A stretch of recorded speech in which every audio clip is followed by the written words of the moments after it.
chez mon père. Un jour, j'avais commencé à lire la Bible. Mais l'envie était dans mon cœur. Ça montait, je ne voulais pas dormir, je voulais lire jusqu'à la fin. Je suis sorti de la maison. Jusqu'à 4 heures du matin, j'étais devant la porte, je lisais. Et notre maison n'a pas une concession. Donc les gens passent. Et ils ont vu un enfant de 12 ans qui était en train de lire la nuit. Mais ça les faisait peur, un enfant de 12 ans qui est dehors. Et mon père m'a cherché dans toute la maison. Quand il me trouve, en fait c'est son neveu qui me trouve. Il ne m'a pas blâmé. Il m'a demandé de rentrer. On habitait plein ciel, mais mon église se trouvait à la cité de la Caisse. Je vous dis la vérité, les pieds là ont marché. Les pieds là, je vous dis, les pieds là ont marché. Je ne me préoccupais pas d'avoir 100 francs, d'avoir l'argent du taxi ou pas. Ce n'était pas ma préoccupation. Ma préoccupation, c'est que je ne devais pas rater un seul culte. Est-ce que quelqu'un me comprend? L'église, c'était comme l'école. J'ai manqué quelque chose, j'ai manqué un cours. Non, je ne peux pas accepter ça. Je ne peux pas accepter de manquer un message. Je ne peux pas accepter de manquer la prière de mon pasteur. Je ne peux pas accepter de manquer un moment de louange et de chant. Est-ce que quelqu'un me comprend? J'étais engagé, dites engagé. Et pourquoi je me suis engagé? Parce que je considérais l'œuvre et le prix qu'il a payé pour que je sois sauvé. Est-ce que quelqu'un peut dire très fort amen? Amen. Bien aimé. Pour la plupart d'entre vous ici à l'église d'Oxa, vous êtes jeunes et vous êtes dans ce qu'on appelle un bel âge. Alléluia. Il ne faut pas que le diable vous trompe. Souvent, le diable parle aux jeunes en disant, parce que tu es belle, une fille belle comme toi, tu ne dois pas aller dans les églises. Il faut aller faire la vie.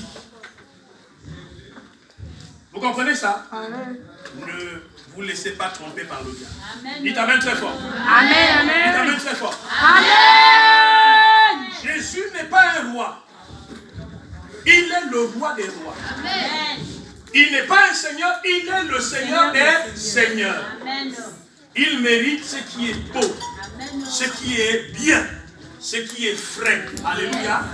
C'est pendant que vous êtes encore jeune, comme vous êtes comme ça, que vous devez vous sacrifier pour Jésus. Dites amen très fort. Amen. Alléluia. Amen. Ce n'est pas quand vous serez fatigué, quand vous serez malade, que vous allez dire, maintenant moi je vais servir Dieu. Non, c'est maintenant que vous devez le faire. Pendant que vous êtes encore en bonne santé. Est-ce que vous savez que à un certain âge, même la banque refuse de donner du crédit à certaines personnes? On te dit, va faire les examens, tel examen, tu amènes ton acte de naissance. On voit déjà que tu as 73 ans, tu as le diabète, tu as le cancer, tu as la tension. On dit non. Si on lui donne le crédit, c'est celui qui va mourir avant de rembourser.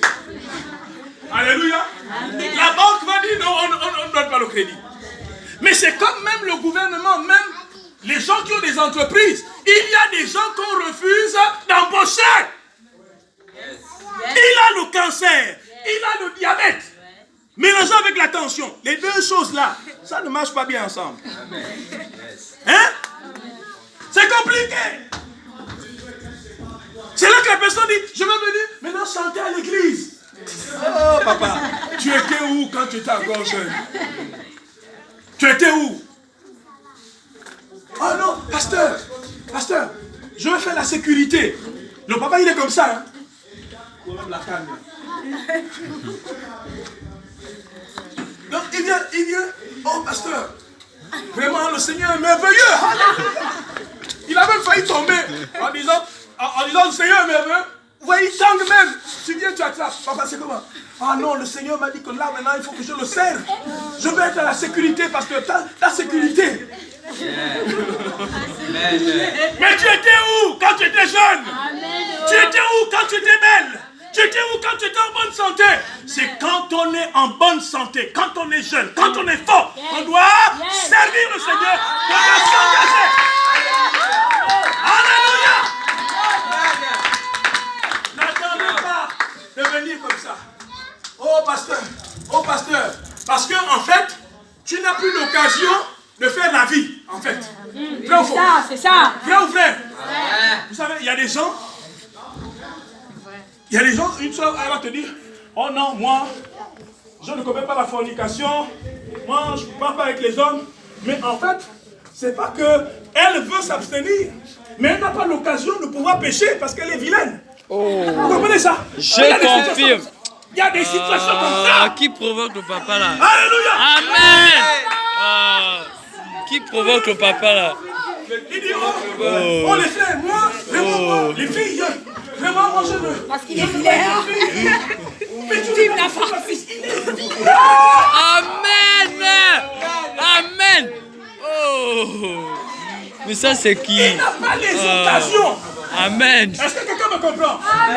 Il n'a pas les occasions. Bien aimé, c'est quand tu as des occasions, tu passes comme ça, tous les hommes sifflent.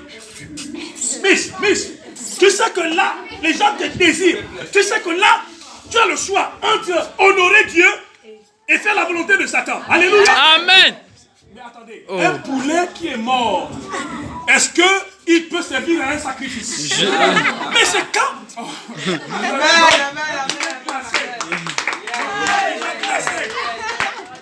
Le poulet est glacé déjà. Tu dis, on va faire le sacrifice. Même les démons là ne vont pas accepter le sacrifice. Maman. Amen. Ils vont te siffler. Il faut que le poulet soit quand même vivant. Le sang doit être un peu chaud. Les démons sont contents. Mais tu vas prendre comment le poulet qui est glacé depuis 2 mois. Tu dis, oh, ça c'est qui? Ça c'est qui? Oh, ça c'est qui? Donc c'est quand on te siffle encore, on te dit, oh, ma soeur, toi-même tu sais que tu es chrétien. Tu dis, bon, je fais quoi? Jésus a payé le prix pour moi, je vais le donner. Je suis encore bien, je suis encore enfant. Alléluia. Je sais qu'on me désire dans le monde, mais je préfère m'offrir à qui? À Jésus. Amen. À Jésus. Jésus. Alléluia. Amen. Je choisis.